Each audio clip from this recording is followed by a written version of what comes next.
2024 के विधानसभा चुनाव में सबसे बड़ा सवाल ये रहेगा कि मुख्यमंत्री मनोहर लाल खट्टर के सामने करनाल सीट के ऊपर कौन सी पार्टी का कौन सा प्रत्याशी उन्हें सबसे ज्यादा टक्कर देने का काम करेगा। हरियाणा के सियासी हालात बता रहे हैं कि इस समय बीजेपी के सामने ना तो इनेलो कहीं है, ना जेजेपी कहीं है, नहीं आम आदमी पार्टी कहीं है और ना ही बीएसपी मैदान में है। यानी 2024 के चुनाव में सीधा मुकाबला करनाल सीट पर कांग्रेस के प्रत्याशी और मुख्यमंत्री मनोहर लाल खट्टर के बीच में होगा। अब सवाल ये उठता है कि करनाल सीट पर कांग्रेस किस नेता को टिकट देने का काम करेगा।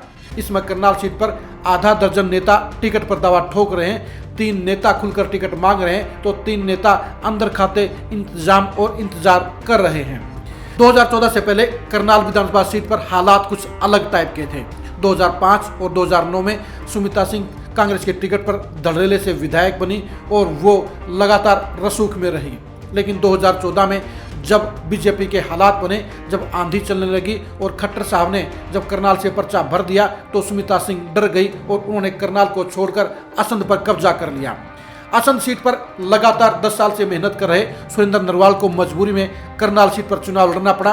वो बड़ी मजबूती से चुनाव भी लड़े, लेकिन आंधी और तूफान बीजेपी के था, इसलिए 84,000 वोटों के साथ मनोहर लाल खट्टर चुनाव जीत गए और सुरेंद्र नरवाल को हार मिली। 2014 के चुनाव में भी हालात नहीं बदले।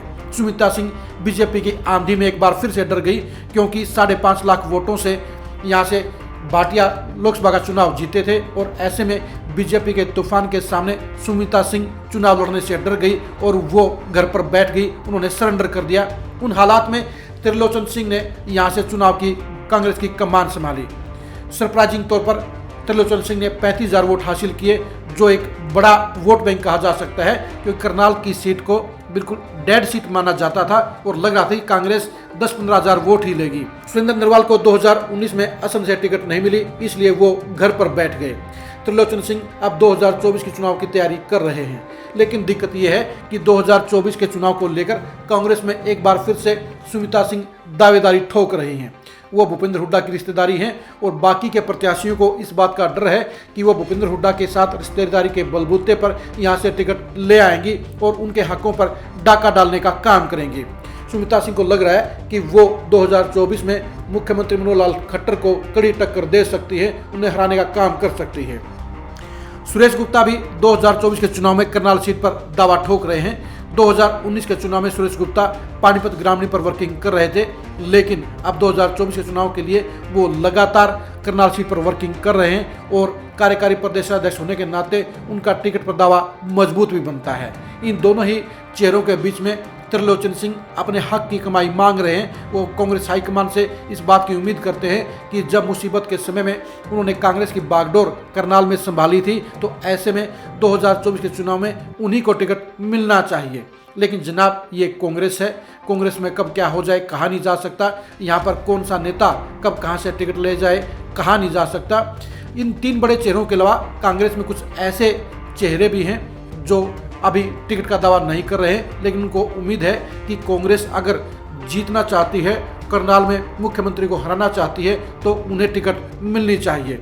ये तो कांग्रेस का हाईकमान ही बताएगा कि करनाल सीट पर मुख्यमंत्री का सामना करने के लिए वो किस चेहरे पर दाव लगाने का काम करेगी। लेकिन तीनों ही चेहरों की अलग अलग कहानी है। ये सच्चाई है कि जरूरत के समय सुमित्रा सिंह ने कांग्रेस की पीठ में छुरा घोंपने का काम किया, यहाँ से भागने का काम किया और करनाल में मनोहर लाल खट्टर को लगातार 2 चुनाव में चुनौती देने से इनकार किया।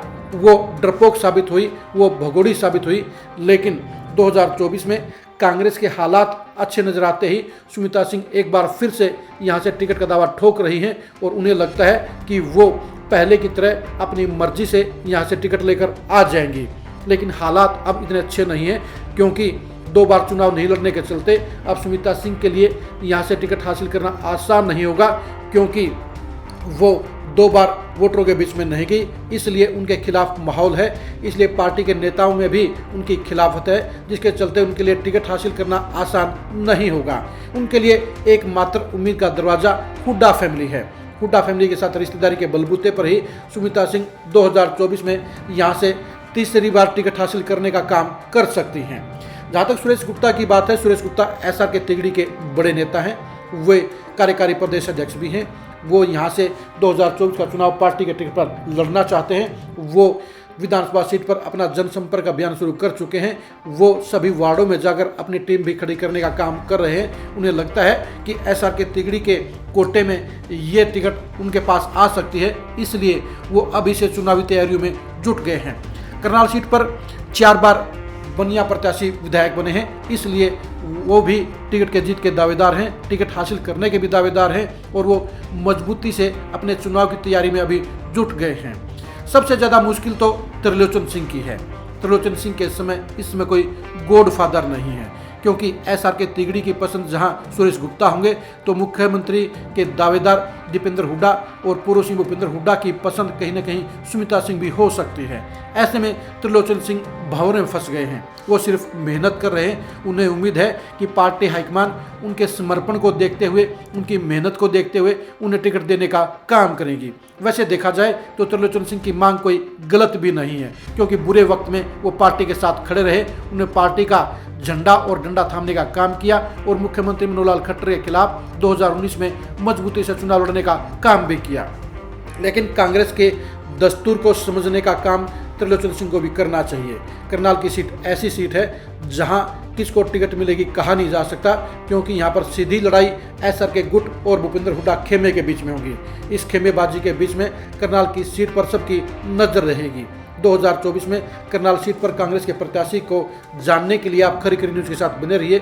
2024 में सुमित्रा सिंह, सुरेश गुप्ता और त्रिलोचन सिंह के बीच होने वाली टिकट की जंग को जानने के लिए भी आप खरी खरी न्यूज़ के साथ बने रहिए।